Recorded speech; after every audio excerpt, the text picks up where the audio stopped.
My name is Morris Dach, D-A-C-H. I was born in Plońsk, Poland, about 40 miles outside Warsaw. Ask. Tell me a little bit about your family in Plońsk. I had three brothers. I was the youngest in the family. My parents were alive when the war broke out. We were all together in Poland. As far as I know, for generations, my great-grandfather was born in Poland. What I knew.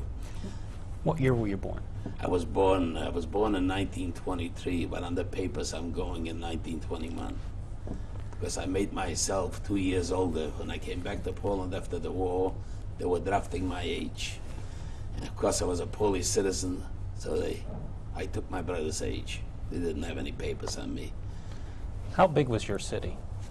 The city was must have been about 50,000 people. There was 12, the Germans took out over exactly 12,200 Jews, went to Auschwitz in Plońsk. Before the Germans came, what was life like being a Jew in Plońsk? Life living in Poland was very harsh. I don't remember a day living in Poland. When I started going to school, I should never fight. I was called always all kind of dirty Jews and all that kind of names continuously. I came home once and I was beaten up. I tell everybody the same story. I was hit from a pole and I came home and my father was very tough. And I was crying. And my father told me, if you come back again and if you cry again, I'm going to hit you. Since that day, I never came home crying. And that's why I think the reason I think I'm alive today is part of that. Because I got so tough that before they hit me, I hit them. What did your father do? My father was in the cattle business, and we had in the meat, cattle, and horses. That's what we dealt with. Tell me a little bit about your brothers. My brothers were mostly in the same business, the whole family, because I was too young when that thing happened. But I learned a lot about it too, because in Europe, everybody worked. You came home from school and you had to do things that part of helping the business. So everybody worked, including my mother. When did the Germans invade Poland? 1939. There was about a few days. I was close to the German border because Poland is small. When the war broke out in Poland, my brother immediately went to the war. And of course I was too young, so they took us to school and they were training us how to handle a gun, but it didn't last too long. The war was over before even we learned how to use a gun. But one of my brothers was just out of the army, middle brother, and because he was the first one to be called, and the other two were following that, because they were all they served in the Polish army before that, except me. What exactly happened when the Germans reached your city? When the Germans came in, there was just about a week after the war broke out, the German army marched into Poland, and the first thing was rounding up the Jews. We were picked immediately. And they took all the people, Jewish people mostly in Europe, they had beards, and they made them sweep the streets. And the Germans had the pleasure of taking a knife and cutting their beards with a knife, not with scissors. And some of them, the blood was coming out of their faces. I still see it today. The younger people, they start rounding up and they make us do all kind of work. Manual work. We never got paid for anything what we were doing. But when I used to go out to work for them, I could steal a piece of wood so I would keep the fire going. And mainly getting out because we were not allowed in different streets. We were not allowed to get in them streets. That was just before the ghetto yet. We had to immediately we had to start wearing Jewish stars in the front and in the back. And daily we had to round up. We had to round up for work. I escaped in the beginning. I escaped from the city and I went on the farm. Me and another guy, and we worked in the farm for a while, which we had plenty of food there. And after it wasn't the fall. After that was over, we came back, of course, to the city. Every day they found different kind of way how to torture. They used to take, for instance, I'm talking about me. They took us in. There was jail is right in the city, and we had to dig like ditches in the jail yard. I never seen a jail inside in my life, just from the outside. We used to pass by. And they poured water into that, and we had to roll on our stomachs, crawl like dogs on our stomachs. And the Germans stood there. They used to stand up on the top of my back and push me down, so I make sure I roll good in the mud. Monday we came in. That was every day a different routine, a different torture every single day. Monday they came in and they loaded us up on the trucks, and we're supposed to go to work somewhere. We didn't know where we were going anyhow. And after we started riding on the trucks, we came close to Warsaw on the bridge. The main bridge going from Plońsk to Warsaw was blowing, was a pontoon bridge. They stopped on the bridge, and they spoke in German, because I couldn't understand German before the war yet, because my father from World War I learned fluently in German. We used to have a lot of Germans living in Poland, and my father dealt with them. And when he got to their house, he always spoke German to him, not Polish. He spoke Polish, but he always spoke in German to him. So I picked up the German language before that, before they marched into Poland. And they were talking there, and the next thing they know, they chased us off in the trucks. There must have been about 100 of us. And we started, they said, you're going to cross over the bridge on the other side, none of you will ever come back on this side of the bridge. In them days, it was right after the war, that Warsaw was supposed to be Poland. And we were on the other side, this was supposed to be, Poland was cut. They told us in the time, but it never, of course Russia took some of it. But we went after trucks, and then if we got off the trucks, started marching, they came down with machine guns, started shooting. I rolled in the ditch, me and my friend. The bullet went through my jacket on the top, just scar on my shoulder. And we lay there, presuming we're dead. I'll never forget, there was a man with one leg, and he was the first one to fall from the bullet, because I jumped over him and I dropped myself in the ditch. As the firing stopped, the people were laying all over, dead, of course. And me and my friends got up. We wouldn't believe, I couldn't believe that I'm alive, because the bullets were flying. And it got already late in the evening. We got up and we crawled away from there and took off, crossed over the bridge, and got to Warsaw and kept on marching towards the Russian border. As we got over, there was no man's land between the Germans and the Russians. And we lived in a town that was not controlled by the Germans and not controlled by the Russians. The Russians were waiting for the Germans to take that, because Russia and Poland divided, and Germany divided that part of Poland. We were there for 3 weeks, and as youngsters we got lonesome, and we decided we're going to go back. And we did come back. They told us if we get caught coming back, they'll kill us, but they thought everybody was dead anyhow. That's the two of us only survived, and the whole bunch found out later that nobody came ever back from that. We came back, went back to Warsaw, and went back to my hometown. It came back in. It was still not a ghetto. It was still in 1930. It was going to 1940 already. And in 40, they made a ghetto in Plońsk. Right after they made the ghetto, in the ghetto was tough. There was no food. There was very little food. Every day, I got out from the ghetto. I took my start off, and I got out from the ghetto to get some food. And they used to take people out every day from the ghetto and ship them in different places, different camps already started off. I used to go into the houses when they were empty, and I take the sheets and the blankets and whatever belonging was left behind, the good stuff they told them to take, because they're going to be resettled. Which the resettlement was Auschwitz. Did the people know what was happening? Nobody knew. Nobody knew exactly. The jokes were going on in the ghetto at the time. The Treblinka wasn't existing. And the joke was going on in the ghetto that we're going to get fried in a frying pan. That was a joke. It was truth. But it was a joke in the ghetto. I used to go out every single day, and I took the stuff out of the people's homes, and I used to sell it to the Poles. So I got some potatoes, I got some bread, and certain things, whatever we can live on. And this is the way life was going on continuously. There was like a soup kitchen. And the Germans didn't provide enough food for the people to eat there. And people, of course, died for hunger. My life in the ghetto was not bad at all, because we had plenty of food.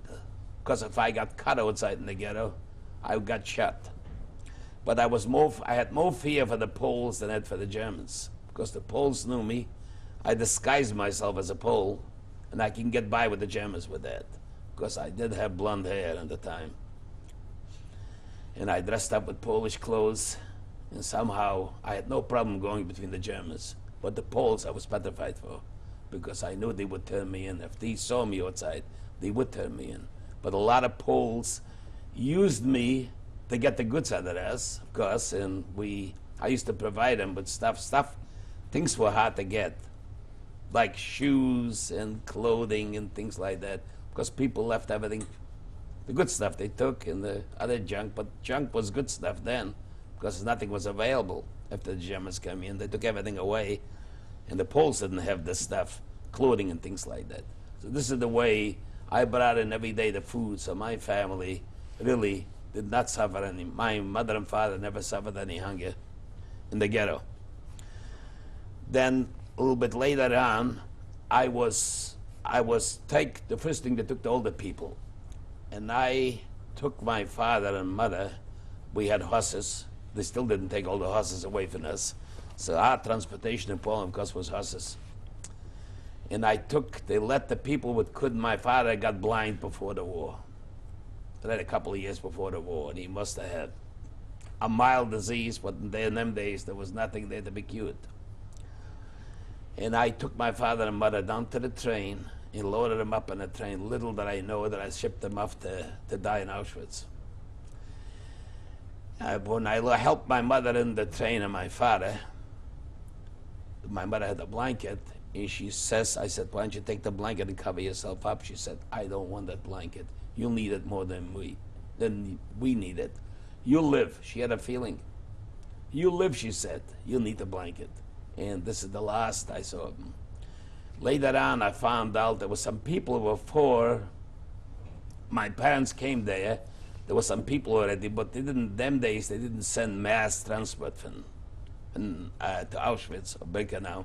They just took people, they grabbed some of the people. If you smuggled something, sometime if they cut me maybe outside, maybe I would be lucky to be shipped to Auschwitz. Most of the time they shot you. So a lot of people they do that to them. But later on I found out, when I came to Birkenau, I found out that people saw when my parents arrived in the transport. See, my people from my hometown were there already. And they saw when my parents arrived. My parents arrived in Birkenau. Them days, there were no crematoriums, there were no gas chambers. When he came into Birkenau, they loaded them on trucks. There was all older people. They loaded them on trucks in Auschwitz by the train, and they took a ride. That was the last ride. They tried to gas them at a time with the fumes from the engine. But that thing didn't work too well for them, because they couldn't kill them fast enough. So my parents were dumped off in the dump trucks into the ditches. In them days, they poured gasoline over them, and that is verified because my friends saw that. And that was verified. They poured gasoline on them, and they burned them alive. That's the way my father and mother died. So what was happening with you back in the ghetto? Then they made the ghetto. I was shipped from the ghetto to a camp named Nasajevo. There was a private camp. Not a private, we still wore civilian clothes in that camp. In that camp, I was there over a year. It was a work camp. Things were not good, but they were not that horrifying like they were in Auschwitz or any other place. The food was a little bit better than in Auschwitz and in the other camp. The only way done is built canalization, that means sewer system. We were building there for barracks for the German army. And there, because the ghetto, that's the time they made the ghetto, and the people were chased in from all the sections into the ghetto. Of course, in other small towns around Ploensk, they put the people in, send the people into Ploensk, the Jewish people. Before they made the ghetto, before I got shipped yet to the camp, I was smuggling the people to Warsaw by horse and buggy, and I was charging so much a head. And I was disguised again as a Pole. I was only 16 years old, and my mother cried, what are you doing that for?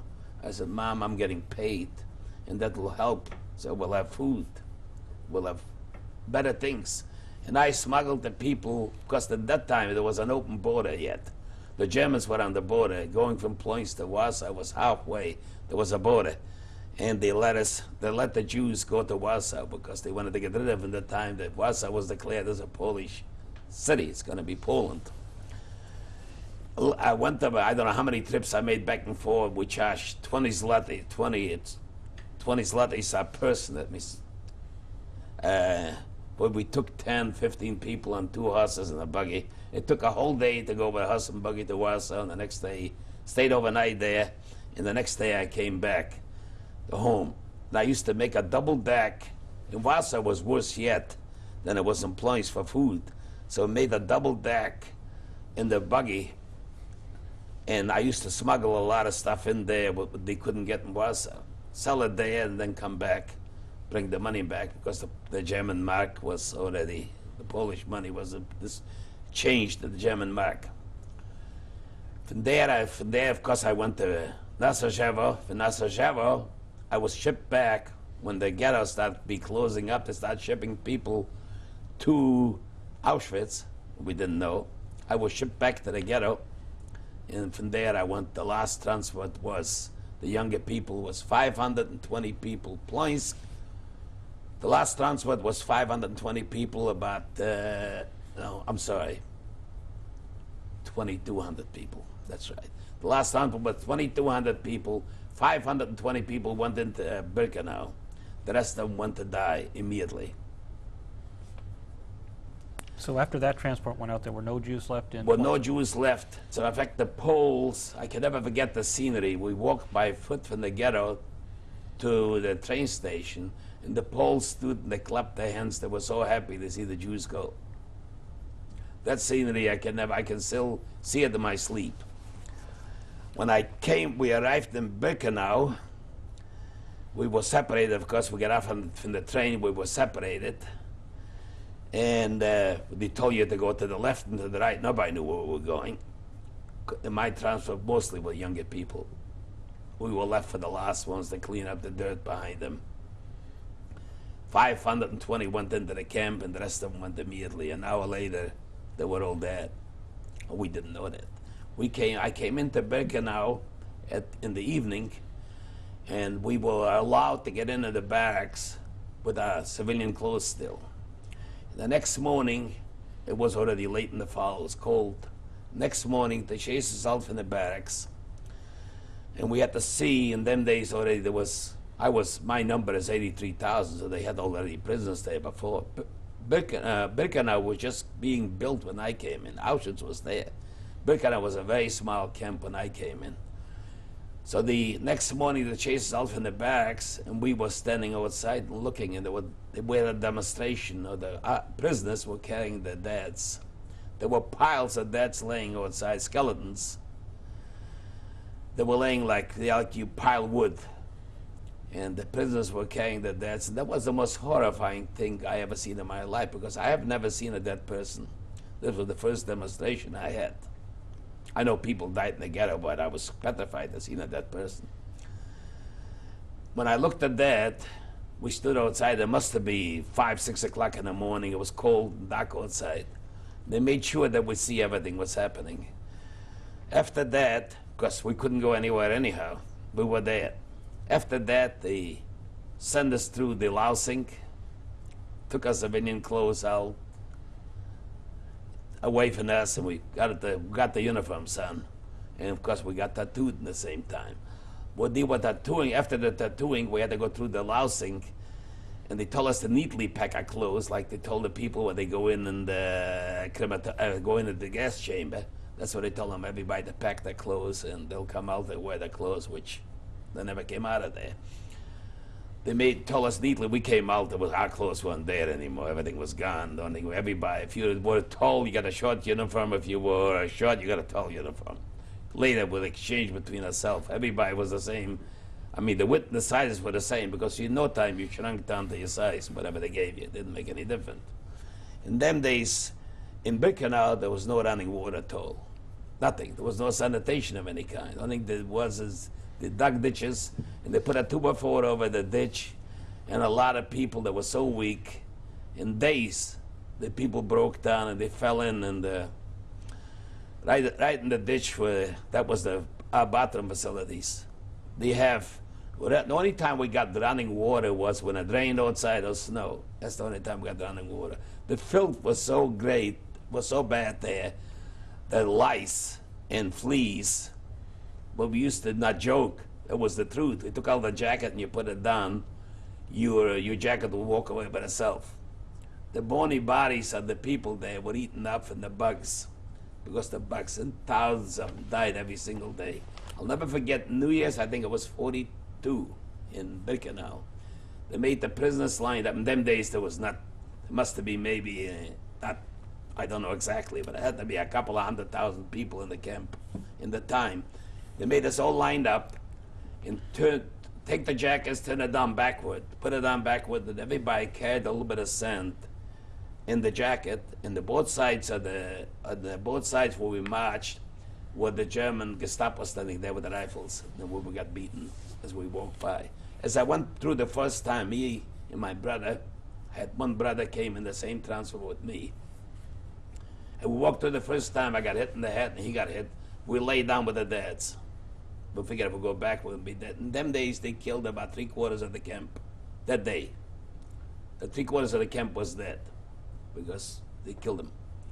We got up after the thing was over, that process. It was a worthless thing, because we just carry a little sand in your jacket and then you throw it away and you had to go back again. So, some excuse. I went back with my brother, went back into the barracks. Wherever we went, we stayed together and tried to see if we shouldn't be separated. Didn't take, after a while, we got shipped to a camp by the name of Buna. Buna was in Auschwitz, the same thing, but it was, must be, I'd say about a 2-3 hours walk from Auschwitz, the way we walked. We got into Buna, shipped from Birkenau to Buna. We got into Buna, typhus broke out in Buna. We went in, they kept us in the barracks, and they wouldn't let us out, and we knew that we're gonna go in the gas, in them days there was no gas chamber yet. We're gonna get destroyed. We were there about a week or two in the quarantine, and one day, they had running water, just like a corral water. Every morning you had to run from the barracks to the community bath, and bathroom. It was not a regular bathroom, but corral.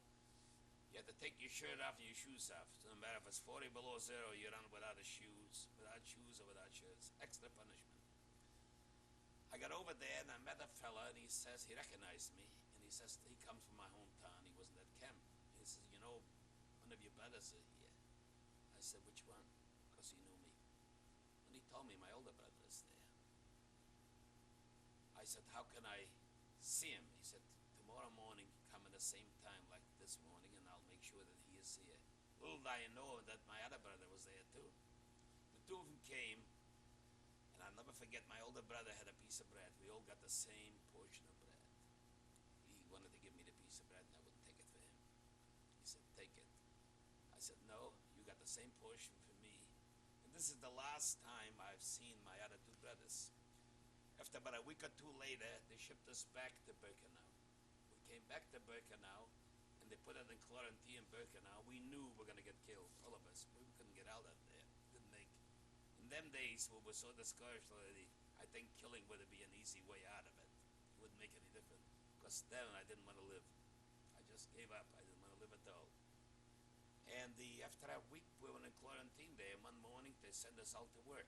Once they sent us out to work, we were safe. They did not kill us. They start checking after a while. I don't know how long it was. Dates I don't remember. How long it took, they start picking people in Birkenau. Every day in Birkenau, by the way, we used to go out to the woods. Birkenau was all swamp. We used to go out to the woods.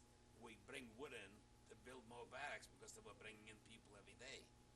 I used to tease the people in the later years. I tell them I had to build more rooms so you guys will have a place where to stay. Because we are the builders from the camp. We had to do all that work. Because when I came into Birkenau, it was very small. In later years, they had 180,000 people. There was a lot of barracks. Auschwitz had 40 miles of camps. When you were out of camp, you were still in the camp. They would start picking people from 16 to 18 to go from Auschwitz to Birkenau. I mean, from Birkenau to Auschwitz. And they're picking for people to be a bricklayer. It means a mortar schuler, they called it. And I was picked, and my brother was picked too. My brother must have been 4 years older than me. And I says to my brother, he was picked, he had to go to an inspection, like a doctor's inspection. We had to run like horses, and they listen to your heart. I don't know what was the reason for, we were marked for dead anyhow. And next to torture.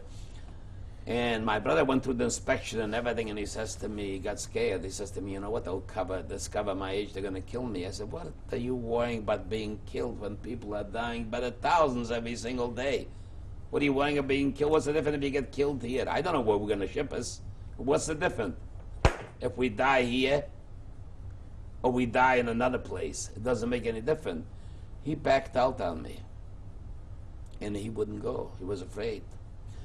I was shipped over to Auschwitz from Birkenau. As we were picking the people out to be shipped out, we had to go through another delousing.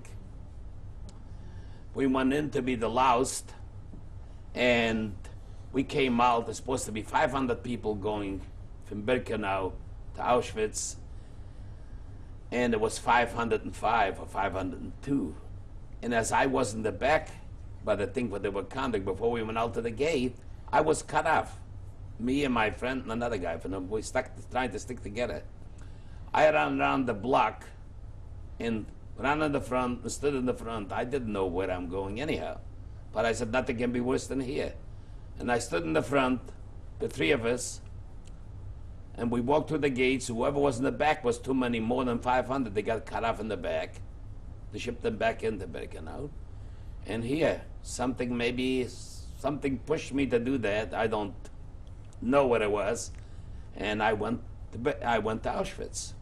When I came into Auschwitz, it was all entirely different. Birkenau had no, the ground in Birkenau, they used to bring in every day, the Germans brought in clay. And they dropped that clay, and when it rained, people used to step in the clay with their shoes, and they couldn't pick their feet up. They died standing up. They couldn't even lay down. Continuously, day in and day out, they brought in clay and dropped it in the camp.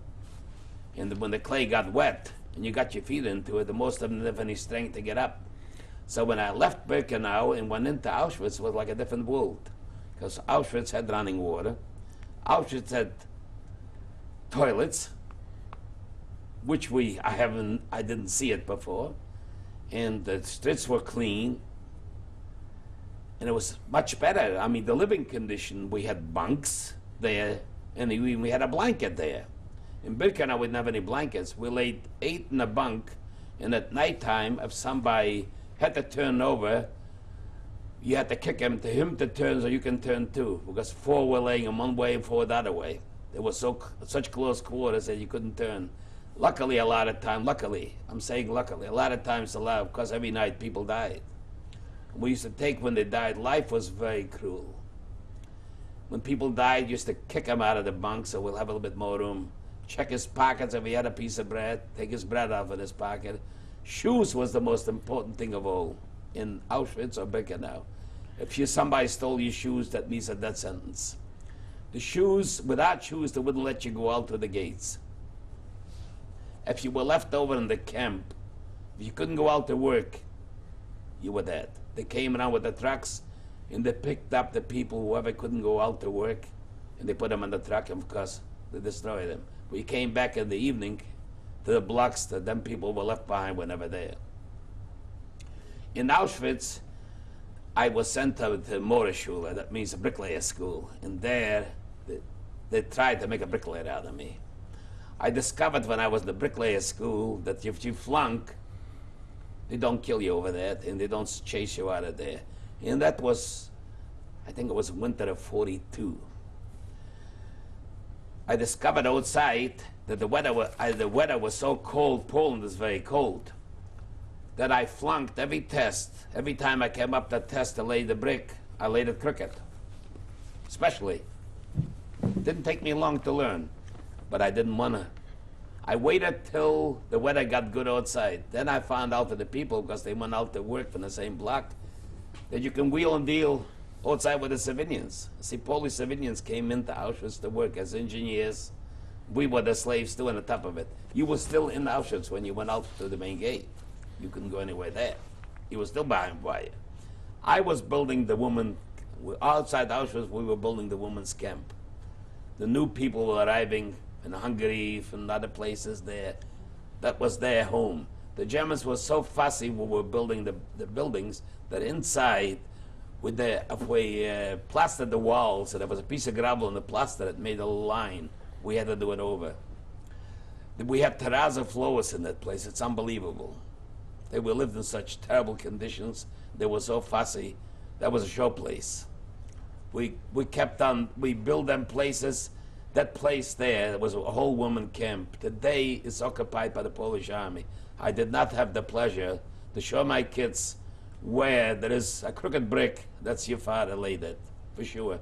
I done everything despite, whatever. After a while, I became so tough.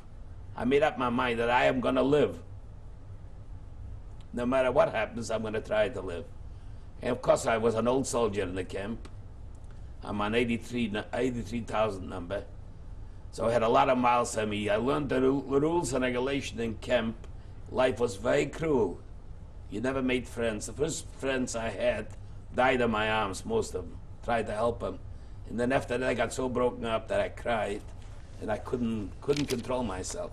And I said, I will never make friends again with nobody. Just with acquaintances. We talked to people, but friends you didn't make because it hurt too much.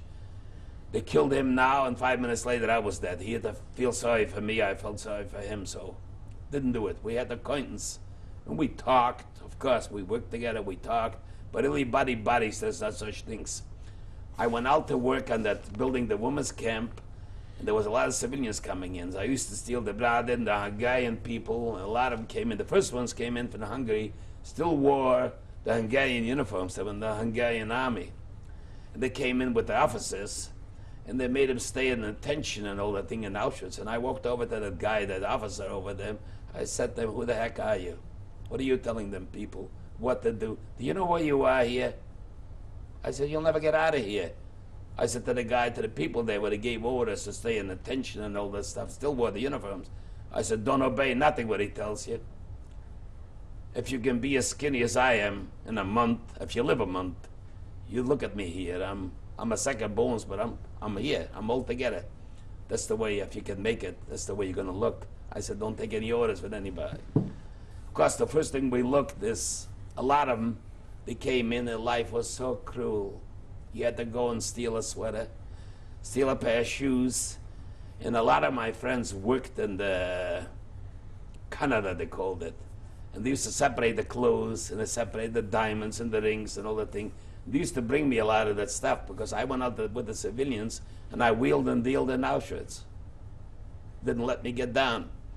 I brought them out rings, diamonds, gold. They gave me a piece of bread, a piece of salami. A lot of times they said it must have been cat for sure, but it was good eating.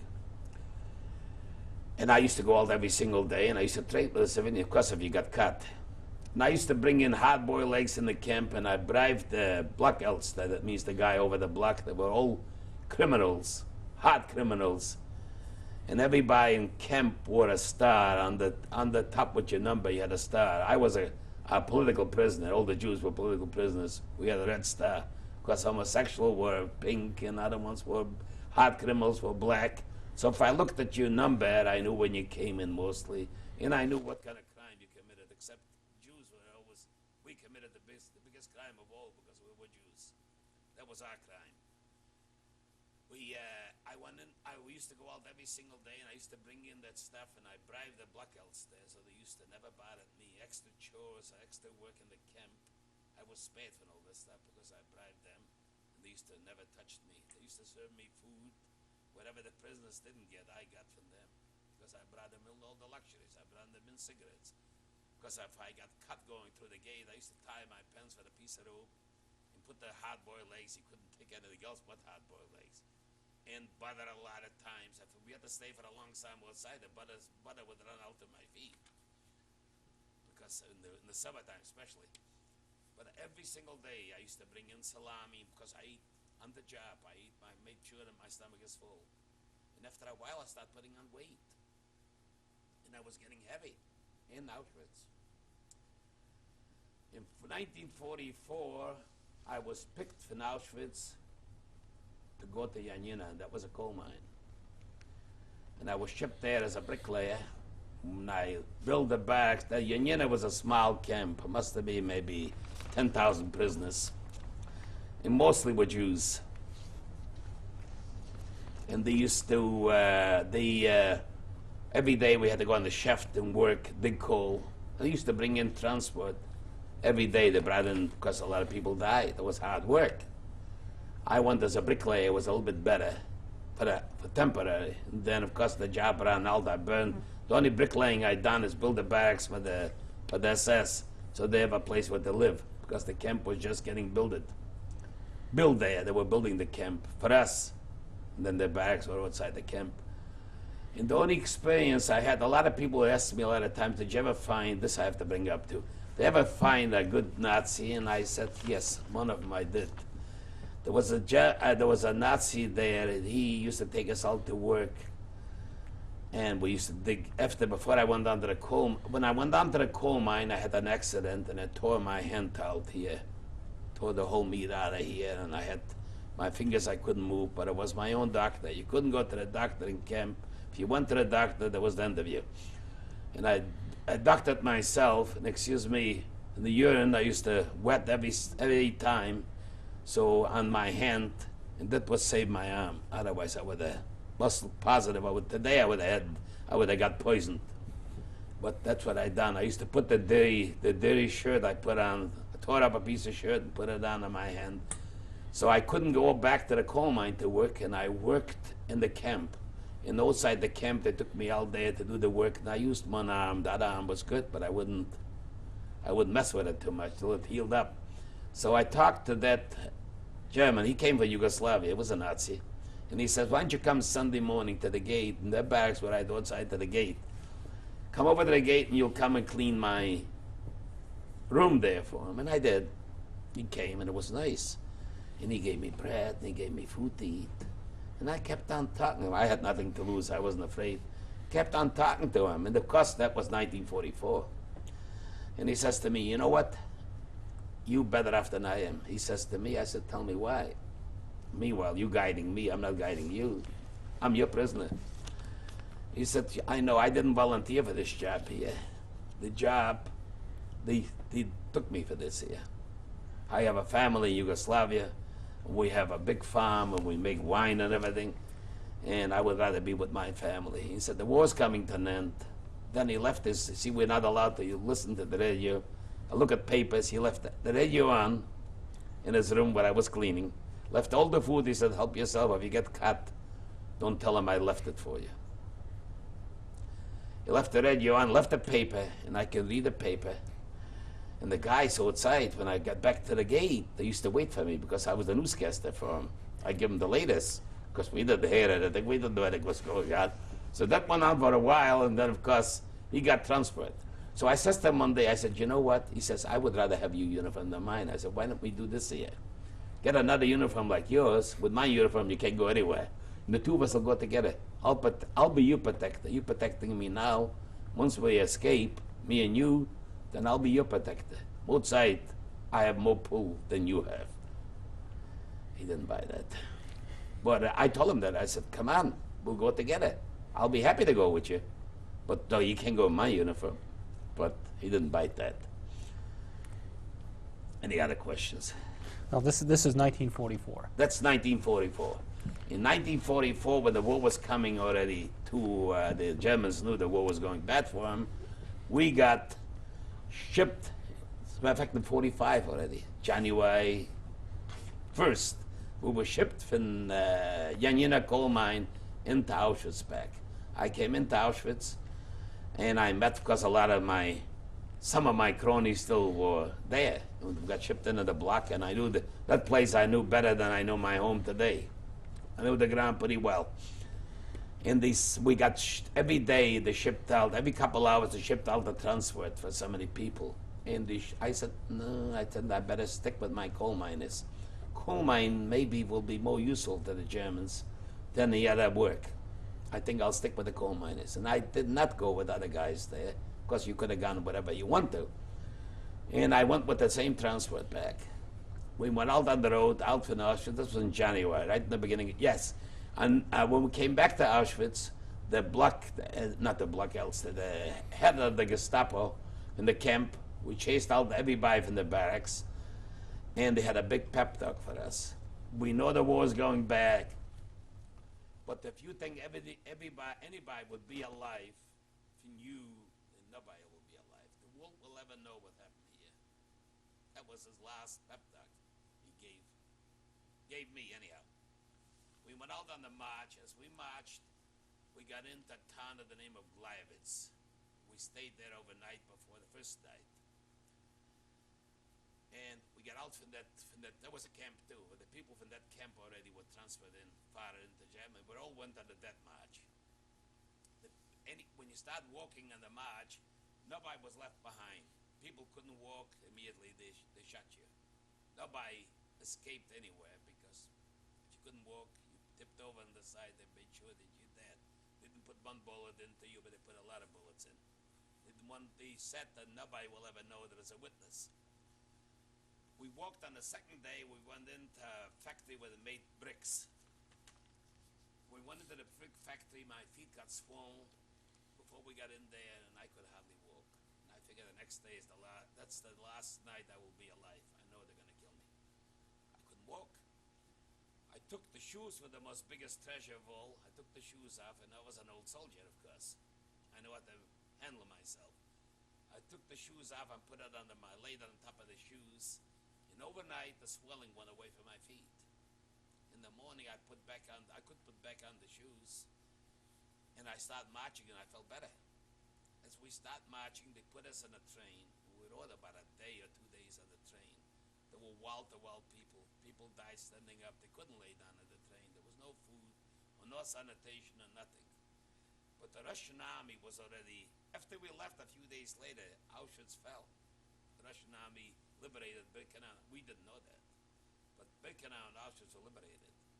And the Russian army were coming closer and closer to us. In fact, at night you could hear the guns fire. We walked after that march there. We walked, and the only thing they took us is to side roads. The main roads, they didn't take us because the German tanks were running back and forth, and the army was all over the thing. There was a big mass confusion between them because they were beaten.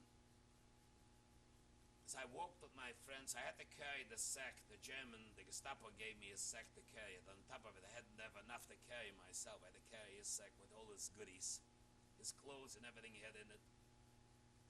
And I talked to my friends while we were walking. There was 2 guys moving from my hometown, and they bought a life.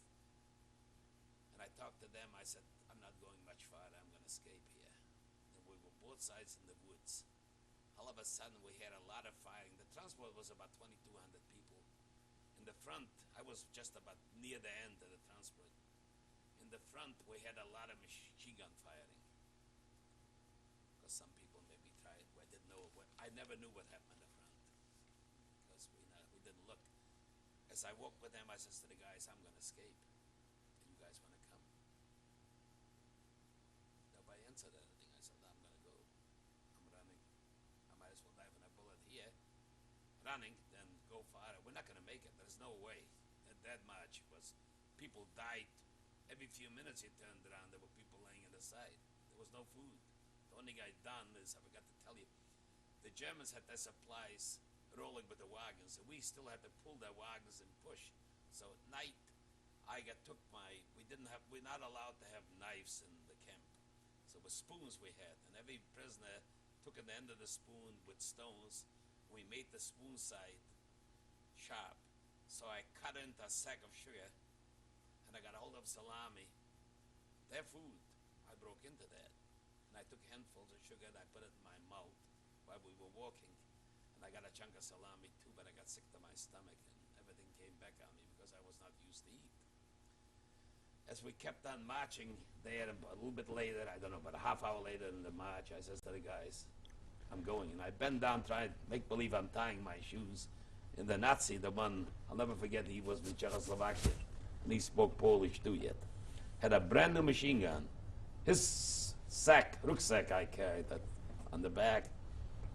I bent down, tried to tie the shoes on. If he passed me, and every 5 rolls or 10 rolls, there was another guard on both sides. I broke loose and hit for the woods. And the only thing I had is machine gun fire, but I didn't stop. I don't know where I got that goal. If somebody put a pin on me, I wouldn't be running that fast, but I kept on running. And little did I realize that the other 2 guys followed me. If I kept running in the woods, it was January, snow on the ground, cold. But I don't know, somehow they get that strength. I got strength when I didn't think I had. Kept on running in the woods, and finally we stopped. There was firing stopped. There was no more machine gun fire or regular rifle fire. We stopped. We're sitting in the woods, and we were not too far from the main highway. You can hear the tanks rolling and everything. And it was getting later in the afternoon, already in the evening. It's coming into the evening, and I says to the guys, you know what? We can see through across, because in the wintertime when the snow was on the ground, you can see it was very clear day. I said, there's a hamlet on the other side of the road. You can see there's some people there. I said, when it gets darker, I will cross over the line. And one of the guys, he lives in Israel today. I called him the crybaby, and he says to me, it's your fault I escaped. And his wife was still alive in the camp. And he kept on carrying on. I said, look, I care less if you live or die. You are on your own, and I'm on my own. You want to go back, go turn yourself over to the Germans if you want to. They'll be happy. They got a bullet for you. You'll be lucky if they give you a bullet. But I said, you're on your own, mister. I'm going across. Like it or not. You want to freeze here in the woods to death, or you want to go and see if we can get some shelter or some food or some clothes? Because in January in Poland, laying in the woods, there's a prayer in the world you're going to make it overnight. You'll freeze to death. I said, got dark. I crossed over. It was just gray outside. It was really dark. I ran across the woods because my uniform you can see from a mile away at the whole get-up in Auschwitz. And I got across. There was a farmer standing and mending his fence. And I spoke to him in Polish, and he answered in Polish. Because the Poles you could trust as much as you trust the Germans. It was the same thing. But I didn't have nothing to lose anyhow. I had no gun. I had nothing. And I says, we are partisans in the woods.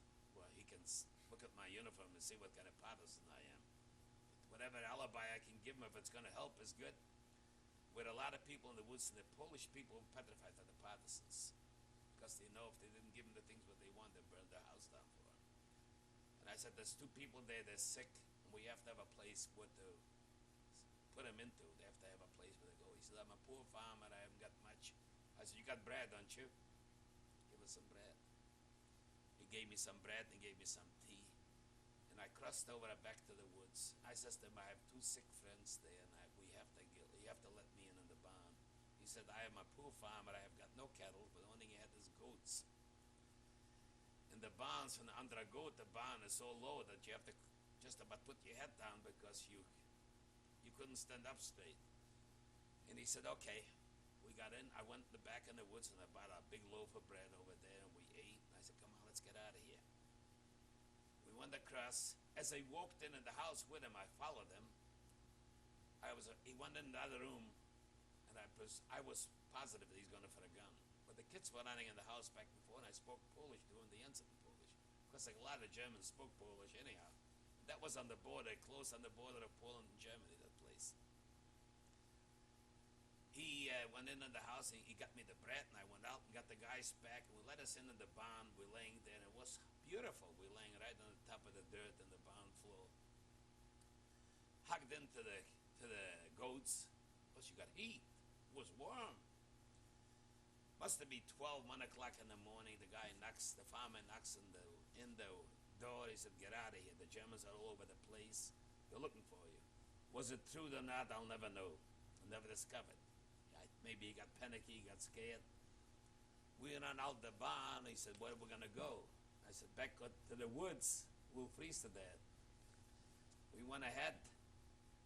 As we were running, there was a little, not too many homes there, but a big barn is standing there. And it was in Poland, the barns have wooden roof, straw roofs, and it's a wooden barn, and the wood, the barn wasn't solid, the wood together. But we went over there and pulled a couple of boards. It was at night, and we got in the barn. As we got in the barn, we buried ourselves in the hay, in the dark. In the morning, we had somebody coming to the door and unlocking the doors in the barn. I figured, sure, somebody spotted us and they're coming after us. But we buried ourselves deep enough in the hay. There came in two ladies, spoke in German. The kids are running, and I felt their feet on my stomach. They were playing on the hay. They're running all over me. The three of us are laying just bundled together, holding on to each other. If you cough or anything, you're dead. They picked up some stuff for the cattle, hay, whatever. They took some feed. We didn't see it because we were laying buried. And they closed the barn up, and they left. So that means nobody discovered us. I laid in that barn for 3 days. And the third day, of course, we moved around during the daytime. One of us always listened to see if somebody would come. We usually knew the routine when they came for the food. So we make sure that we don't get cut, exposed. On the third day, I stood up, and I tried to reach for an icicle, because the wood between one piece of wood between the other one is that much, the separation on the wood on the barn. The wind was coming through. It wasn't solid. There was an icicle on the roof hanging down.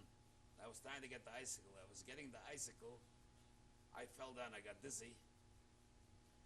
When you lay, you don't feel the hunger. We didn't eat. That's on the third day already, after we had that bread from the farmer. I tried to get that icicle, and I fell down. I got dizzy. I says to the guys, after tonight is the night we're getting out of here. I'm not going to die here in that haystack either. Again, the same story with my friend. He wants to lay there. He's secured here now. I said, how secured are you? You're going to die. I mean, how long can you go more without food? No food and water? Nothing. I said, it's up to you, whatever you want to do, but I'm leaving. I'm getting out of here. And I knew already the farmer there, this house I remembered. So I went over, it was already dark outside. I went over to the farmer, got over, he said, oh, you thought you were dead, because there was a lot of shooting. He said, I didn't hear it. He said, I thought you were dead. I said, no, we're alive, we're in the woods. You had a lot of shooting? I said, that was us, killing the Germans. I said, who lives in that house there? There was a house standing there and a barn next to it. He said, there's a German couple. I said, how old are they? Are they kids there? He said, no. How old are they? And he told me, middle-aged people in the 50s, 50 years old, something like that. I went back. He gave me some bread. I went back to the guy asked me, the Pole asked me, where are you? I said, in the woods. I wouldn't tell him. I was afraid to tell him we're in that barn there. It was dark outside. I walked back over there, and I said, the guys, come on, let's go. We're going to have a home tonight. I'm not going. I said, well, lay here if you want to. Go ahead. Here's a piece of bread. We're going to share whatever I have. This is about it. My life I'm not sharing with nobody. So I picked myself up, and they followed me. Went over there to the house. It must have been 8, 9 o'clock at night in the winter time. Knocked on the door, and the guy came to the door. Who is it? And of course I spoke German. I knew already who I'm going to face there. As he opened the door, I don't know where I had my strength, but I hit him with my fist so hard that I knocked him down. I still wore my wooden shoes, the whole get-up in Auschwitz I wore. I kicked him. He started screaming and howling in German, and I kicked him. And I got so wild that I put my foot down on the top of his throat. I said, if you don't shut up screaming, I'm not going to do anything to you if you keep your mouth shut. But it's my life or yours. If you scream and holler, I'm going to kill you. I never killed anybody yet, but you're going to be the first one. And we took some rope, we tied him up, and his wife was there, and I says, if you want your husband to live, you better do what I tell you to do. No harm will come to either one of you. We don't want to harm anybody. But I want to live. You people killed everybody next to me. I'm not going to kill you, but I'm going to live. And if you want to live, you're going to let me live too. And you're my prisoner now. I was your prisoner for 6 years. Now you're my prisoner. But you're a different prisoner than I was. You're going to get fed. I didn't get fed by you. New food there. New food, what you have there. And the wife, of course, I told her we were afraid to eat heavy food of any kind because we're not used to eat that fat milk they had. And they had all kind of smoked meat and stuff, and I wouldn't eat the meat. I was scared. I was shaking to have it, but I wouldn't. Somehow I had a little bit of sense to live like in a milk diet. I eat mostly cooked with milk. I was afraid to touch the meat. For 3 weeks, we kept them prisoners in their own house. I got so wild when I knocked them down and I tied them up. The Hitler's picture was hanging on the wall, a big picture. And I pulled that picture off the wall and I smacked them right over the head with that picture. And the glass flew all over the place. They had it in Poland. In Europe, they have closets, freestanding closets, not like here. The closets were with mirror doors. They were locked. And I says to the wife, I said, open the closet door, I'm going to get some civilian clothes. I said, I haven't got a key for it. Cocky, very cocky. I said, you're going to open, you don't have to open the door anymore. I just asked you to open because I want to try to save the closet for you, but I'll open it myself with no problem. I went over with my wooden shoes and I kicked in the mirrors and the doors, and there was plenty of clothes there. I dressed myself up in a uniform, civilian clothes, suit, put on shoes. We dressed ourselves up with plenty of clothes in the house. And I put on a hat. My hair was getting already. I had that much hair because in Auschwitz, every week you got a hairdo. So my hair was getting already long. It was already 2-3 weeks I didn't have a haircut. I put on a hat with a feather in the hat, and I walked over to the mirror there. They had a mirror standing there. I looked myself over. I still sell the same kidding today. I looked at it. I said, "You're not a bad-looking guy at all in civilian clothes." It's a big difference between wearing the uniform in Auschwitz and wearing civilian clothes. There were guns in the house. There were rifles in the house. I packed a gun in my pocket. And I walked out in the street. The Germans, it was a small town. There was a bank there and a bakery there. I walked around the town. The Germans were so confused. They were running. The army was running back and forth. Because I spoke the language good, there was no problem. I walked around between the Germans. For 3 weeks, we kept them prisoners. One of us was awake, watched them. At night, I tied them both up, husband and wife, in the beds. After 3 weeks, at night you can hear the Russians speak. They were so close and so far away. We were cut in the middle that the artillery fire was exchanging. We were in the middle of the front between the Russians and the Germans. It was brutal. It was so much fire. I figured I tell the guys that we didn't get killed from the Germans like that. We're going to get killed from the Russian bullet or from the German bullet. One of them. It's going to explode on us. After 3 weeks, I was standing in a square, and the guys were in the house there. I walked around every single day, dressed up, plenty of food there. Oh, I kept on eating every day. I was getting stronger and better. And I don't know, somehow I was sure of myself. I wasn't afraid at all. I had no fear at all. Everything was gone. And after 3 weeks, the first Russian patrol came in. It was a Russian woman on a motorcycle. The guy drove with a bywaggon on the side. A soldier drove the motorcycle. She was an officer in the Russian army. She had 2 guns in the side, and a machine gun hanging around her. And I could speak. I learned Russian in camp because there was thousands of Russians with me. And they died the same way like we died. Russian soldiers. And because I learned the language too, so I was trying to run over to the Russian officer there, talk to her in Russian. She pulled the machine gun on me. Said, "Stay right there, don't come close, I'll shoot." "Any papers you have of any kind?" I said, "No, the only thing I have is a number on my arm. I can show you my number." "Oh," he said, "I liberated a lot of people." He said, "You can come over here." In that house there where I stood in the front of it was a bank there, and there was a bakery there. There was a little few shops there. He said, "You go ahead. I'll tell you in Russian what to tell him. You tell him in German."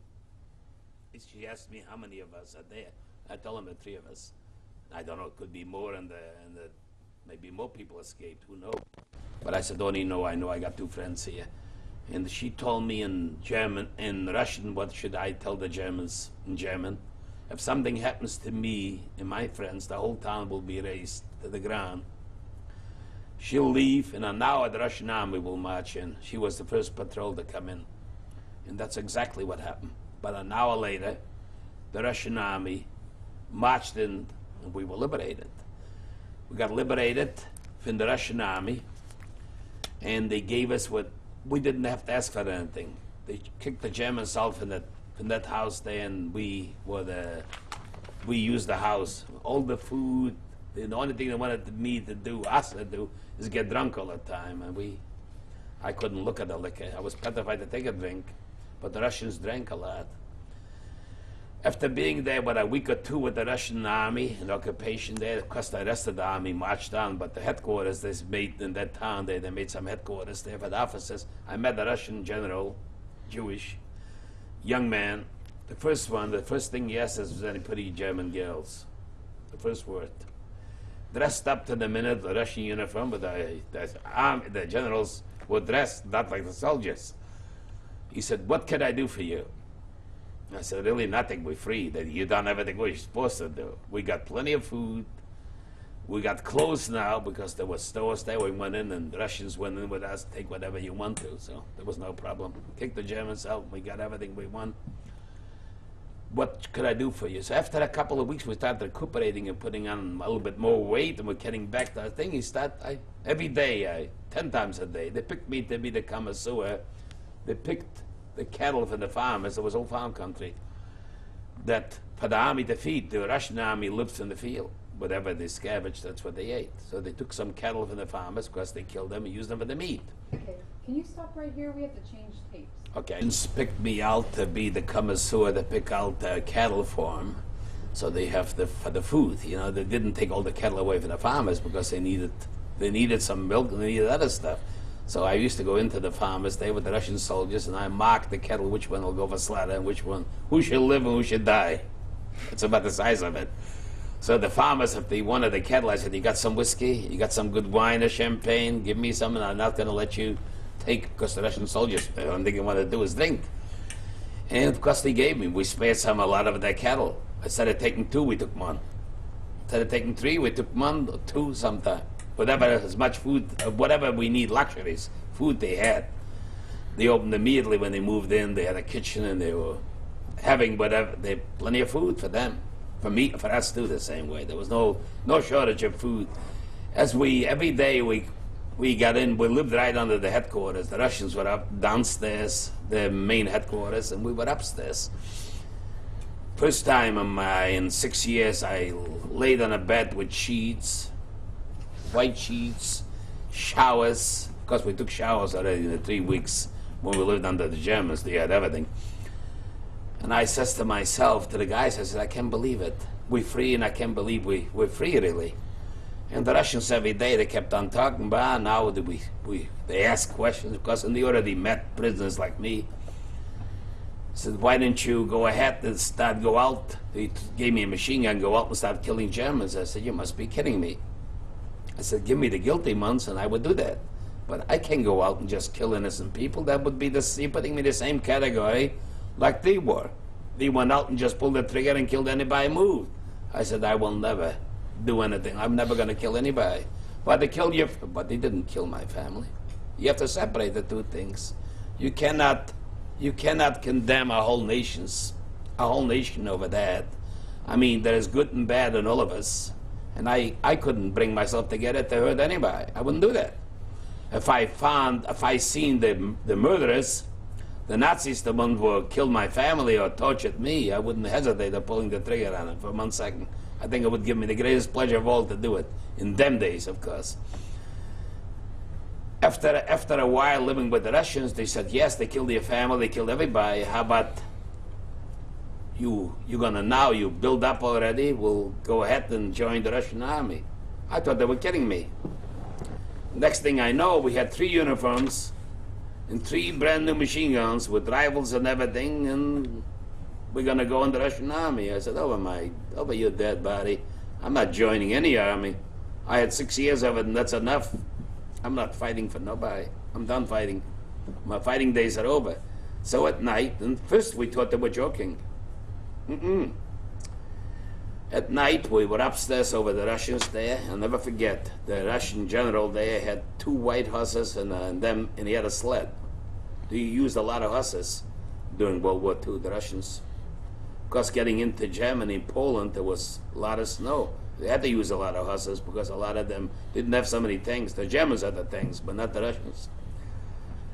At night, we tied up the sheets, and we let ourselves through from the second floor down, stole the 2 horses from the Russian general with the buggy and everything, hitched up the whole team, and took off with the horses and the buggy, and kept going as far as we could. Came to the first bridge. The bridge was blowing up. We couldn't go across. So we left the horses there and crossed over the bridge, walked by foot. In them days, the trains and everything was shut up. So we took a train and rode maybe for a half hour, an hour, then you have to get up again and cross over something and go on the other side. Or get a pair of horses, whatever you can get, any transportation. I wanted to get away as far as I can away from the front, because we were right on top of everything. That was just before the place where I got liberated was just on the border of old Poland and Germany. And a lot of fighting was going on. The Germans put up a big stand there before they crossed into Germany. So I wanted to get away as far as I could away from the front, because we were heading towards Warsaw, because everything was liberated. We got rides from the Russian soldiers on the trucks, supply trucks, wherever we can get, we hitchhiked. And it took about 2-3 days, we arrived in Warsaw. We get back, because Warsaw was completely wiped out. There was nothing left of the Warsaw. The Germans bombed it, and the Russians bombed it, and the Poles, the ghetto had a revolt, and the Germans bombed it again. So outside Warsaw is Praga. Still today, it's the same old, right, outskirts from Warsaw, like Bexley and Columbus. That thing was untouched. So we stayed there overnight, and we were anxious to go back to that godforsaken place where I was born. The war was going on in full swing. The next day we got up, and we hitchhiked. We got a ride from the Russian soldiers there, and we came back to Plońsk, Poland. We got into Poland. My hair was already getting long. I didn't have a haircut yet. I saw a barber shop, and I went into the barber shop. The 3 of us going to get a haircut. We didn't have any money. We had money, but the money was no good. The money we got from the German money was no good anymore in Poland. In Germany, it was good. We got in on the border. Still, the German money was good. But we got into Warsaw. Their money was no good. It was new Polish money already. We got into Plońsk. I'm sitting there. We're getting a haircut, and there's a guy sitting getting a haircut, and he recognized me because I went to school with him, a Pole. And he looked in the mirror, and I was sitting in the back waiting my turn, and the other 2 guys were sitting there. He jumped up from the stool in the chair there, and he grabbed me. And I told the barber, when we got in, I said, "Look, we don't have any money, so we're going to get a haircut, and someday we'll have money." "Well, no problem at all. We'll give you a haircut anyhow." So the guy spotted me, and he jumped up. He said, "Oh, no, don't worry about it. I'll pay for all the haircuts." He recognized me. He didn't know the other guys. And after with the haircut, he said, "You have to come over to my house."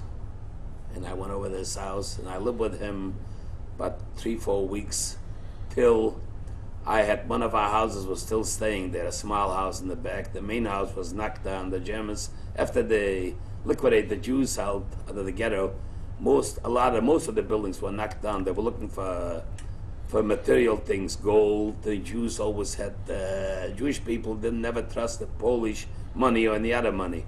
So they had some American money or gold or anything like that valuable, except anybody had a little bit of money, put it in American money mostly, dollars, or British pound or dollars, or you had a gold, a ring or whatever. People buried that stuff. They figure they're just going on a settlement. They know the war will end sooner or later. They'll come back. Everybody went to Auschwitz. They didn't know they're going to Auschwitz. They figured they're going to come back, because very few came back. So I had to go to court in Poland to get my shed back, my house. The barn was still standing there. The barn was nicer than the house. Had a vict go and had Polish witnesses to testify that I'm my father's son. They go to court, and finally they gave me that house back, and I had to evict some of the Poles out of the house because all the houses were taken by them. They couldn't wait till they get the Jews out of there, so they'll move in and rob whatever the little things were left there, to rob whatever the Jews left behind. They were like the wolves, the Poles. They couldn't wait. We were very, very loved in Poland. At one country in the world, there was no more hatred than anybody than the Poles hated the Jews. I may sound bitter but I haven't got a good word to say about it. After I got the house that was January, middle and end of January already, people like me, they escaped already, some of them did, and little by little a few people start coming back.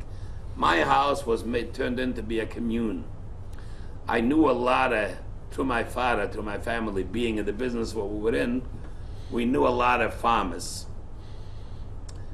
And the farms in Poland are not too far from the city. So I went out to the farms, and they gave me food, and they gave me some. In fact, one farm, I had still the beddings from our house. A lot of people, nobody knew we were going to be wiped out. Nobody knew we were going to get something like that happen, what it did happen. A lot of tops, there was a clock still in the farmer's house from my house. My father gave to the farmer bedclothes and all that stuff. If we ever come back, we'll have bedclothes. A very important thing. So the farmer says, here is I got a bedding with the feather beddings. There's still a feather bedding here from your family. And they gave me the bedding, but they gave me food and anything. So my house was turned into be like a kibbutz. Whoever came back after the war to my hometown moved in. We laid like herrings in the house. Well-to-well people. Till the war, because the war lasted so many months later. So after that, people kept coming because I was a Polish citizen, and I had to register as a Polish citizen. I had to register. The war was still going on in Japan, and Russia was an ally with America. And they were drafting the Polish, like me. I'm a Polish citizen. I had to have a card to show that I'm registered. So I had to go for a physical. Not me, whoever was there. All of us had to go for a physical. About maybe 3-4 hours ride from our city. We had to hitchhike. To go and get for a physical, we had to stay overnight in the Polish army barracks. And I went before the doctors, and I complained, of course, one eye of mine is damaged. I can't see. I got hit with a rifle. And the Germans. I lost 6 teeth in one time by beating me. And this side and this side here, I have bridges. And of course, my arm is damaged here. So this eye is blind completely. I can see nothing to that eye. And I stood there with the front of the Polish doctors there, and I told them, I said, this is wrong if you can see it. And they were joking in Polish, because I understood what they were talking about. And I knew I was accepted to the Polish army, even with a bad eye, and flat feet on the top of it. My arches collapsed in Auschwitz. From the wooden shoes, I have no arch at all. There's nothing left. And they were kidding behind me that I had them talk that I was accepted to the Polish army, and I said that I will never go in the Polish army. So I avoided the first registration. I avoided because I faked my name, my age, my same name, but the age, 2 years, I made myself older. So 6 weeks later, they were drafting my brothers, my other age. So I had 2 ages, see? But the first one, so I was born on February 22nd, 1923. On my papers, I'm 1921, because I'm 2 years older. And when I went to Germany, of course, I already had some papers from Poland, so I never changed my age. When I came to the States, when I registered to come to America, I couldn't change either, because that would be I'm lying about something there. So I could not change my age back the way I was. So here I am. So I'm 2 years earlier to get Social Security. So in Poland, after 8 months being in Poland, the 6 weeks later, I got a number. The war was already came to an end already. The war's over in Germany. And I got an invitation to go to the army, to report in 6 weeks to the Polish army. And this guy is not going to go to the Polish army. I packed my things up, whatever I had. Meanwhile, in Poland, I was wheeling and dealing. I was in the cattle business after the war. And I made some money. And I went to Germany in Poland, the German money was worthless. But in Germany, the German money was good. So I changed a lot of money was in Poland, but you didn't take any small money, you took only big bills. So I exchanged my Polish money for German money and took off by train. I wound up on the border of crossing into Germany, and then were Russian guards there, going into Berlin. So I bribed the Russian soldiers with vodka. He said, "What are you going over there?" I said, "I got my family there, I want to bring him back." to Poland. You couldn't tell him you're going and escaping from Poland. I'm going to get my family back and bring them back home. I'm a Pole. I don't want to be in Germany. I don't want my family to be in Germany. I'm looking for my family. When I crossed, because I bribed the Russian soldiers, so we got on the other side. There was quite a few of us. We got on the other side. That's it. So I realized there's money to be made.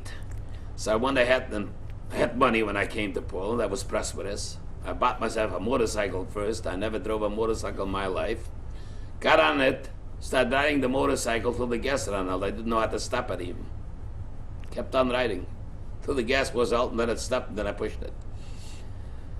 And I realized there's a lot of money to be made going back. So I sold, bought for the German money. I bought some rings and watches. What was a shortage in Poland. And I took 3 weeks, I took a trip, but I went already on a different name to Poland. My name wasn't the same name what I had before. But I wouldn't go back to Plońsk except at night. I went in one night. I went to Warsaw. Because in Plońsk I would be arrested because I didn't report to the army. So I went to Warsaw and I sold the rings and the watches and everything for Polish money, bought German money back, and I made 4 trips. And then I figured it's getting too hard. I may get cut and get in trouble.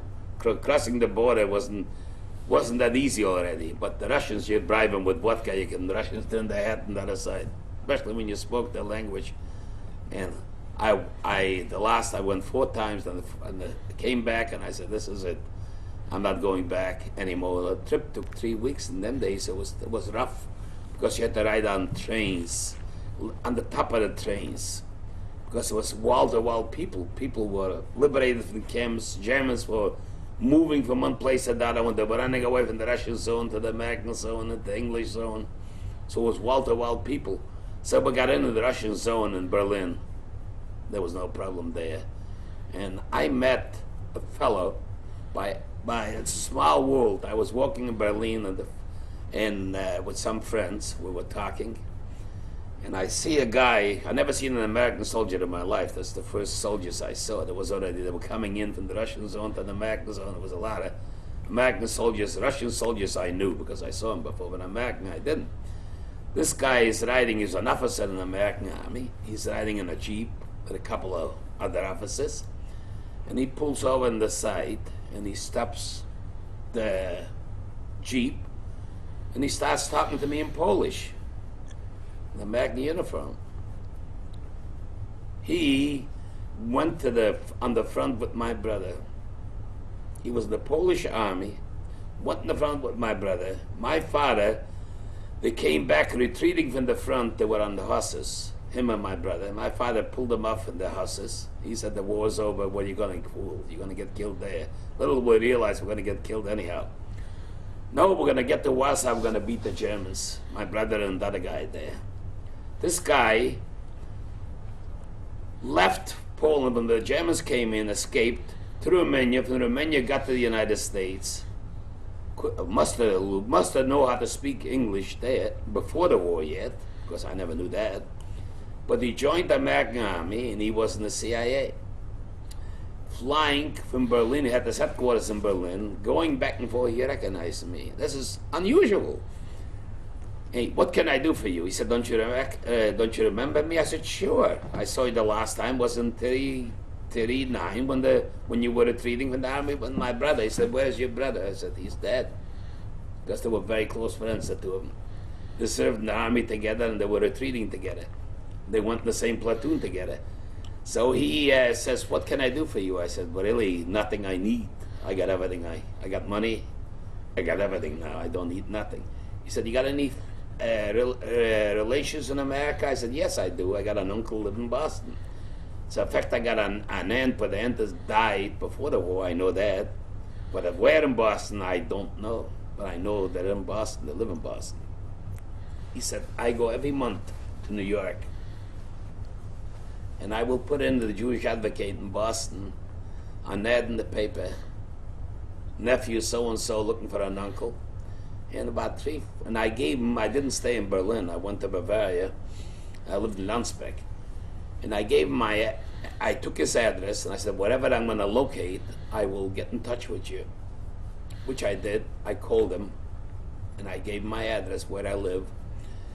And about 3-4 weeks later, I got a telephone call for him that somebody saw. Now my uncle didn't read that, but some of his friends saw that ad and presumed that I'm a nephew to him, the name and the city and all that stuff. I had to give the whole information.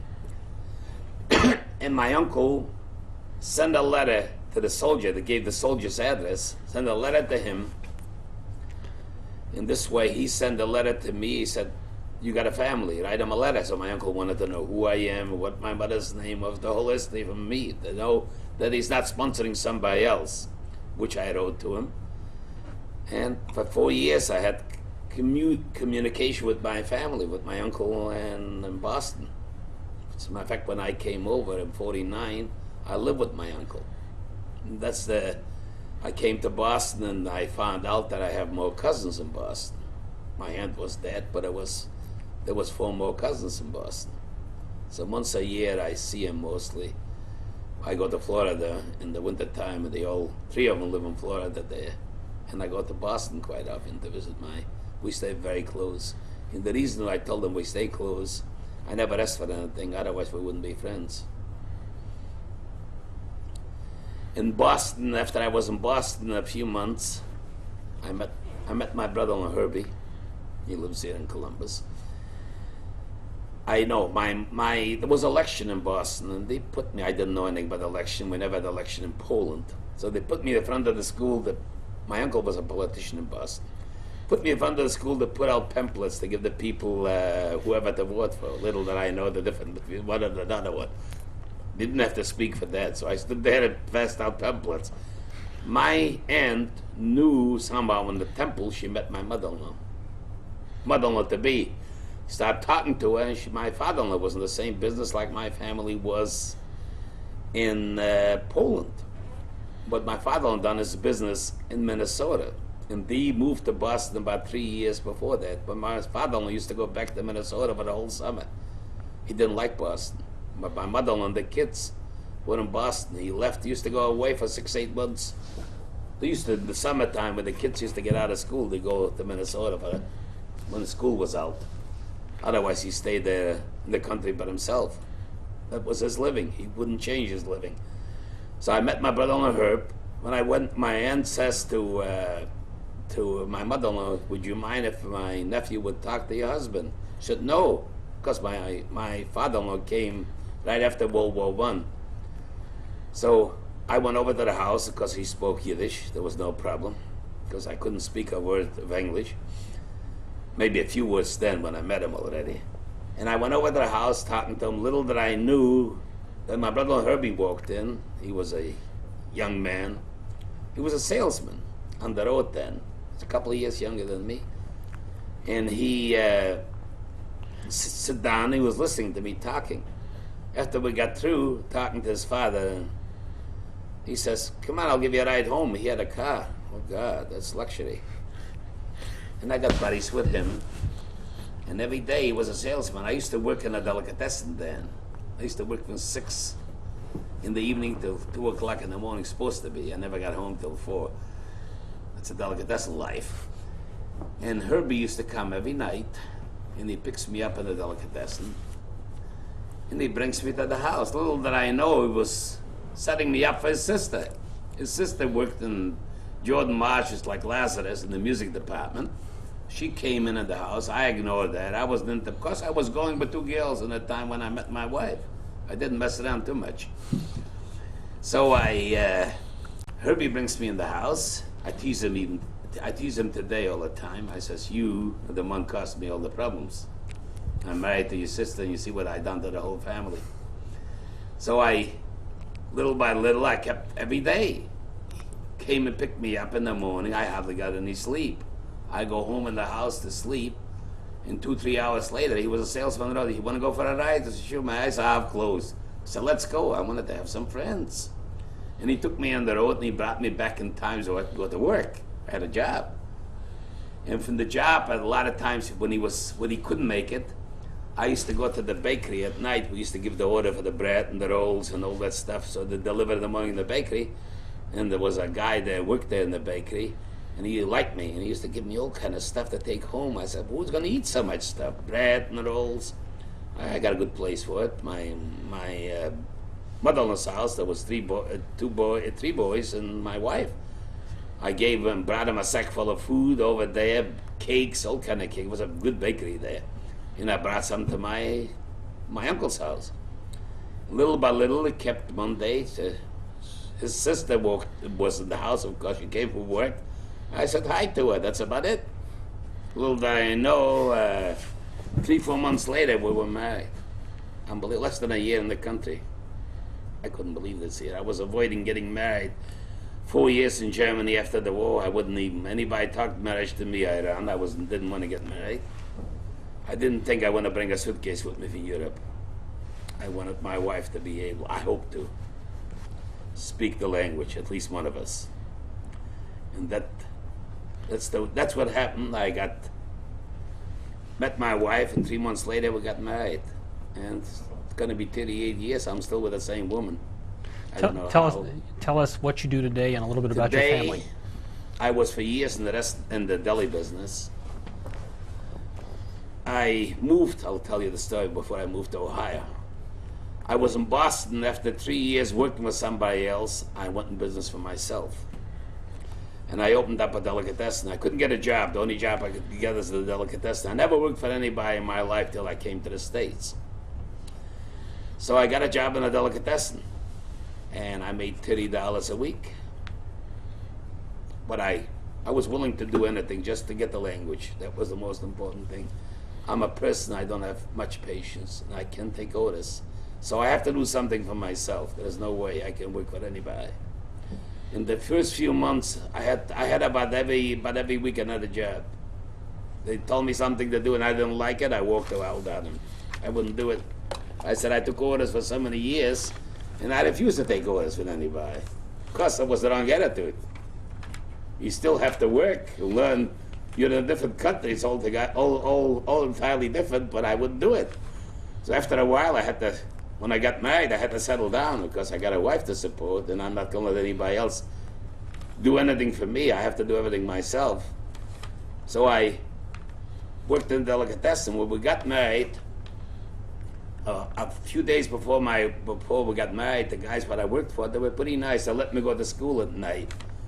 And I made up in the daytime the hours. So twice a week I went to school, but that didn't last too long because I worked nights and I had to go.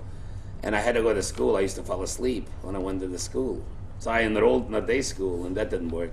I fall asleep. The teacher used to come over and poke me because I worked the whole night. I said, one thing has to go. I have to make a living. I have a wife. Now I'm married. So I went, and after 3 years working with somebody else, I went in business for myself. I was looking immediately when I started picking up the language. If I can work in a delicatessen for somebody else, I'll open my own delicatessen, which I did. After 3 years, I opened up a delicatessen. I had saved up $5,000. My wife couldn't help nothing. They didn't have anything, that family. Today, they're pretty prosperous, that family. To them days, nobody had anything. So I opened up a delicatessen in Natick, Massachusetts. That's 18 miles out of Boston. And before I opened that delicatessen, even the creditors wouldn't give me any credit on me. I had $5,000 and everything went in. And little did I know, I ran out of money before I opened up the place. When I hired help, I didn't know how I'm going to pay him because if the first week the business don't go, I'm out. I had an uncle who was very rich, but he was rich for himself. He didn't volunteer to help with anything. I didn't ask, but he didn't volunteer for anything. So luckily for me, my wife is very superstitious. She said, Tuesday you're going to open the store. Sunday I went in to cook and prepare stuff. The windows were still soaped up, opening soon. And my help left the door open in the front, and it was right in the square in Natick. There was about 3-4 churches down the square. It was Sunday morning, and I was in the kitchen cooking. I learned how to do that. And I look out in the front, the place is full with people. I walked out in the kitchen. I tell him, I said, I'm very sorry, I haven't got any bread. Everything else is hooked up, the grills and everything is hooked up, but I don't have any bread. I don't have any milk, but I met a guy had a little grocery store around the corner in Boston with Blue Loaves. You see, the main stores were closed. The only thing was the side grocery stores, little grocery stores were open. So I sent over, I met him. He was an Italian fella, Mike. And he sent him over, said, go and get a couple of half a gallons of milk and get a few loaves of bread. I told him, I said, I can't give you anything else. You got a grill, don't you? I said, sure. You got eggs? Yes. I cooked up a bunch of eggs. I know how to cook. With potatoes and everything, and toast I made. I didn't have enough money for change. So the people, the customers by themselves, made change and they gave me the money.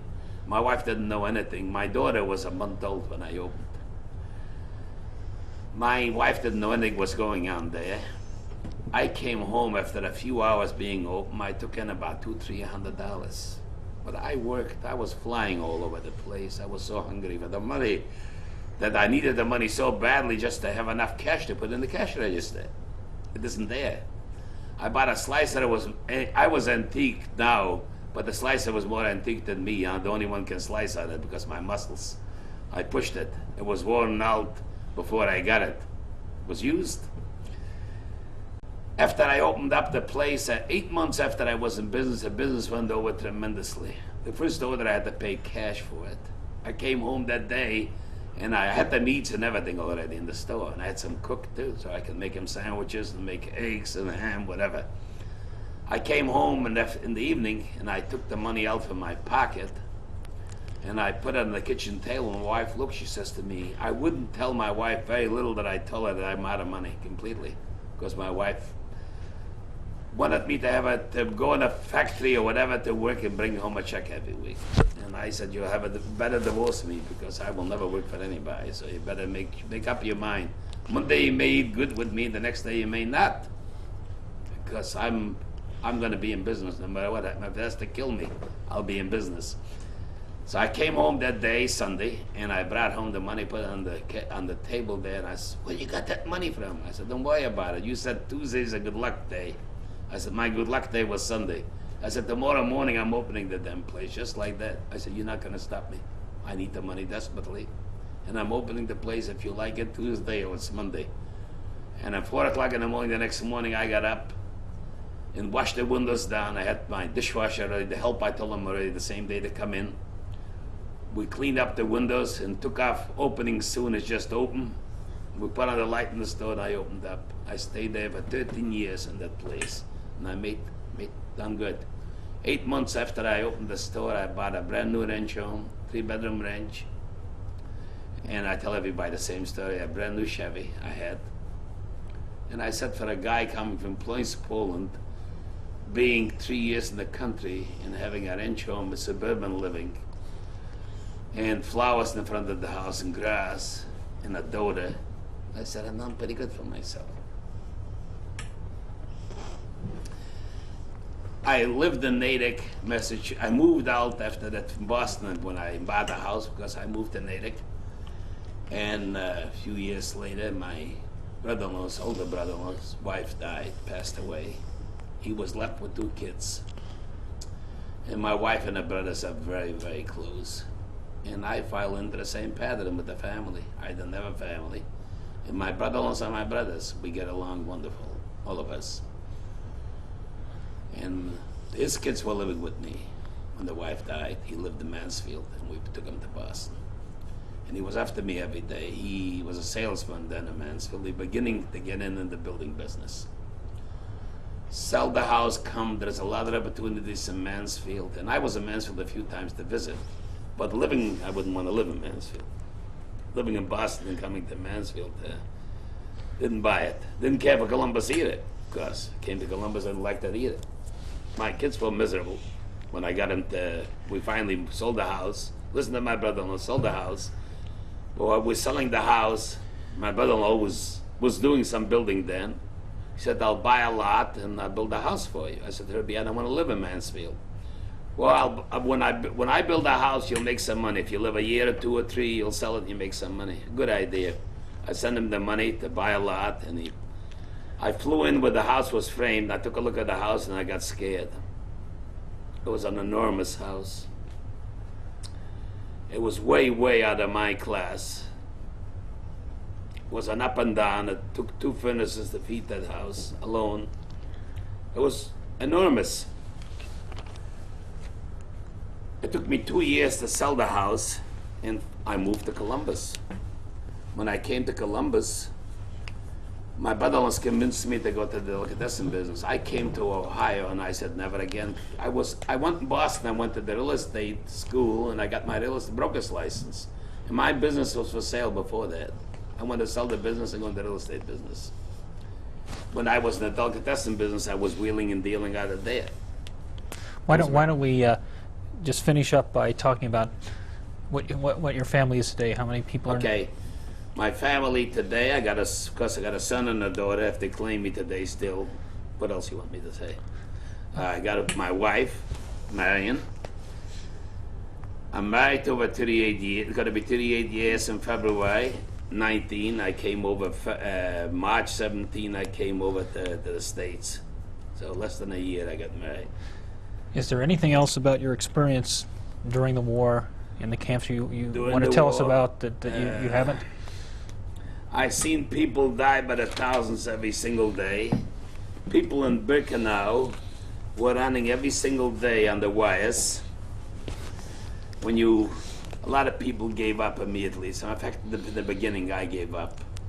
I had diarrhea right away. And the minute you got that in camp, you were 99% dead. But somehow I made it through it. I don't know how. But a lot of people got discouraged immediately, and they gave up. First thing they worked on you, the Germans, is to break your mind. That was the first thing. The body broke after that, but the mind was the first. And after a while, so I went over, I didn't tell you that.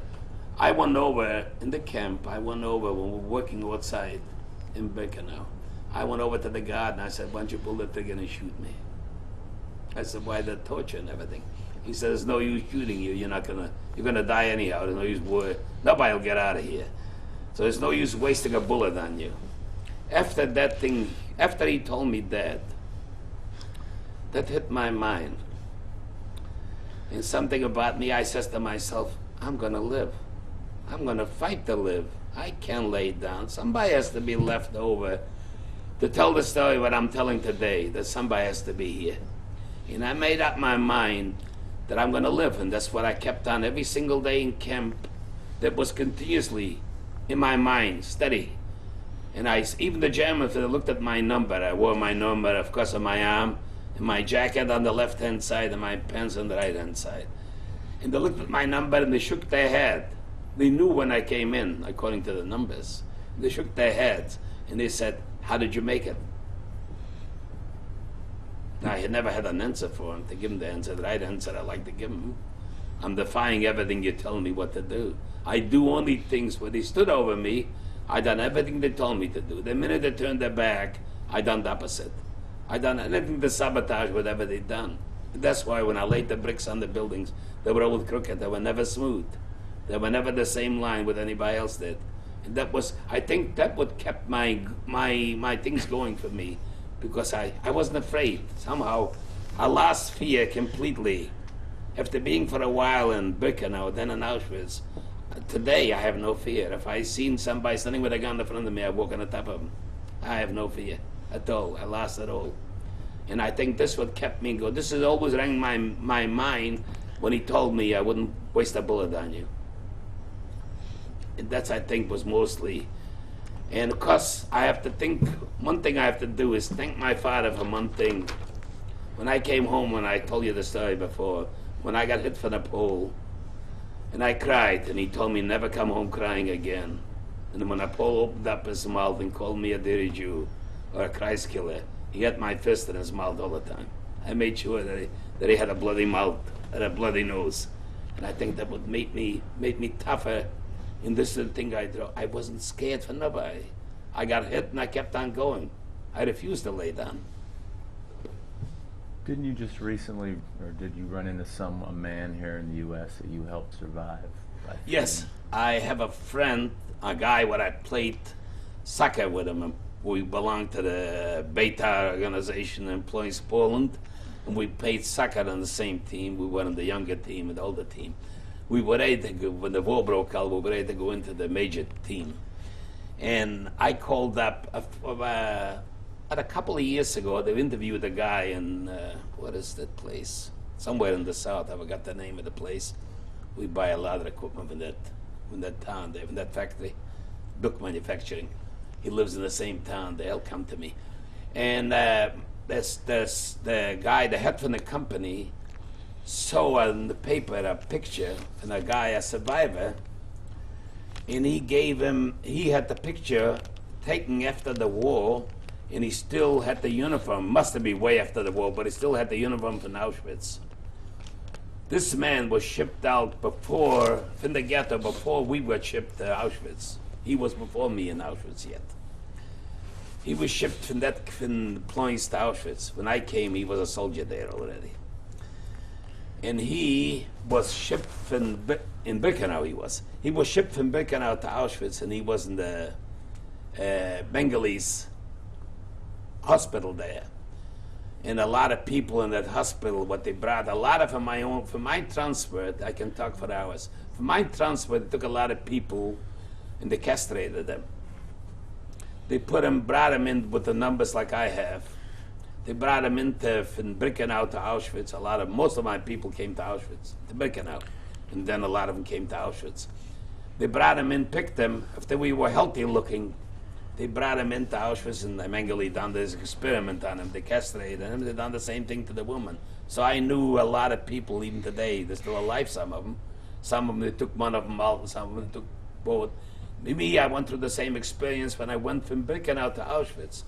When we got through the delousing, they put us in and put a table there, and they want to make all the men sterile. And they tell us to take our privates and put it on the top of the table, and they give electric shocks to it. When it came to me, I pulled myself away. So in fact, I talked last year to the guy in New York, not New York, in Florida. He lives in Boston.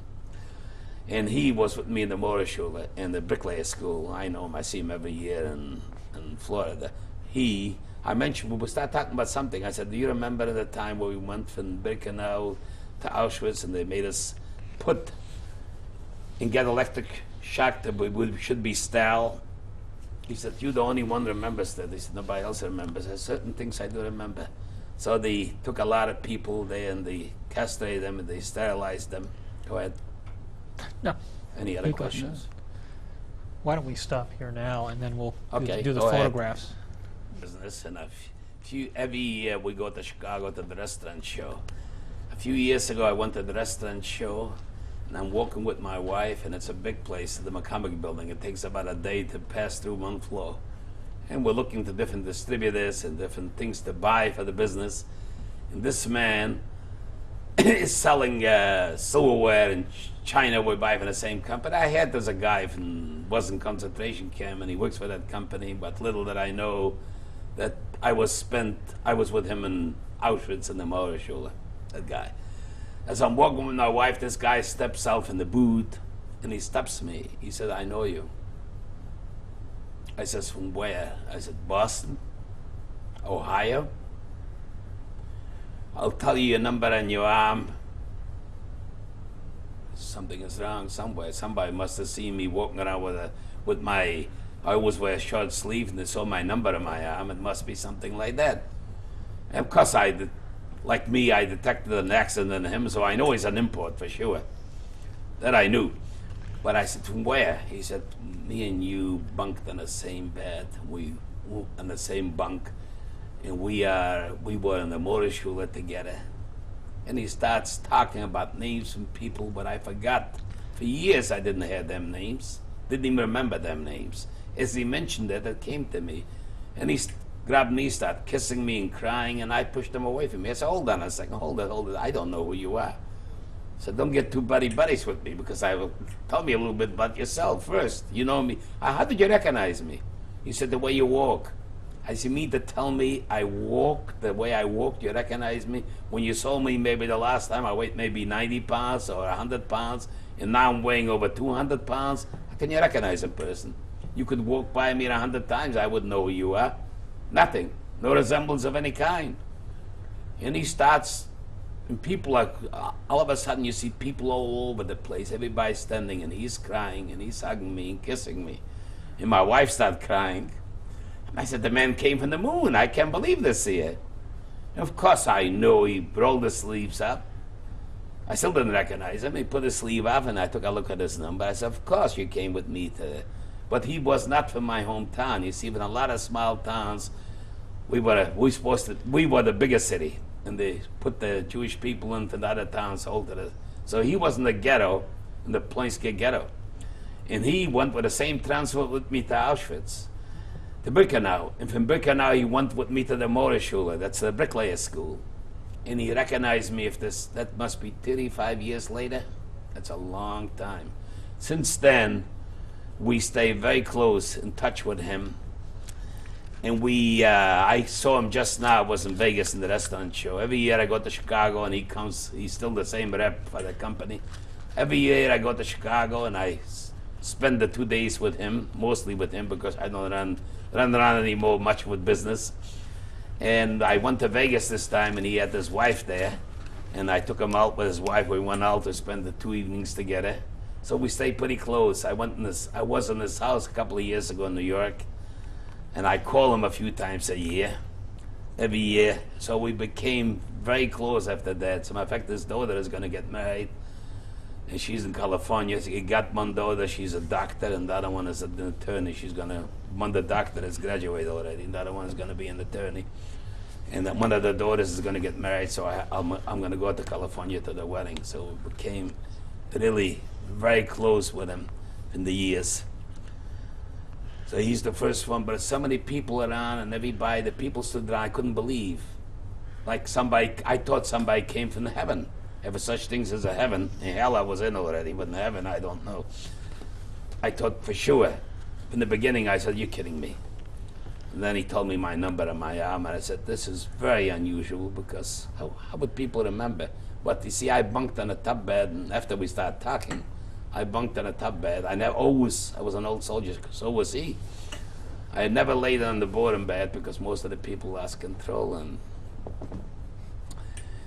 so I always laid on top so nobody would let loose on me. So there it is. What else was I trying to say? Something else before. You asking me about my business. Oh, I just said about my business. I don't want to advertise it to me.